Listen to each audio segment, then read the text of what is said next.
Welcome to our channel. Today we how to withdraw student loan forgiveness and handle tax reporting. Detailed guide step by step clearly. Start by reviewing your eligibility for student loan forgiveness. Determine which federal program applies to your situation. Gather all necessary documentation related to your student loans. This includes loan statements and any relevant correspondence. Contact your loan servicer to confirm your eligibility for forgiveness.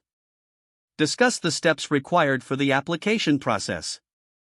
Complete the application for loan forgiveness as per the program guidelines. Ensure you provide accurate information to avoid delays. Submit your application through the appropriate online portal. Wait for confirmation from your loan servicer regarding your application status. Once approved, verify the amount of forgiveness granted. Next, you need to address tax implications of loan forgiveness. Understand that forgiven loans may be considered taxable income. Consult the IRS guidelines regarding debt cancellation. Gather any documentation regarding the amount forgiven.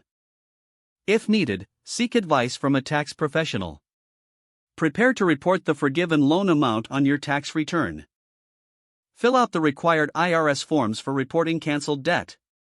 Submit your tax return by the deadline, including the forgiven amount. Keep copies of all documents related to your forgiveness for your records. Stay informed about any changes to tax laws that may affect you. Monitor any correspondence from the IRS regarding your tax situation. By following these steps, you can navigate the withdrawal of student loan forgiveness and manage tax reporting effectively. If the page does not load, refresh the browser or try again in a private or incognito window. Make sure you are using the correct email address, then retype it carefully to avoid small typos.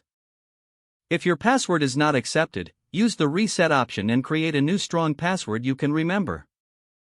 Check your spam folder for verification or security emails, then complete any requested confirmation steps. Enable two-factor authentication if available to improve account security and reduce unauthorized access risk. Don't forget to like this video and subscribe to our channel for more step-by-step tech guides.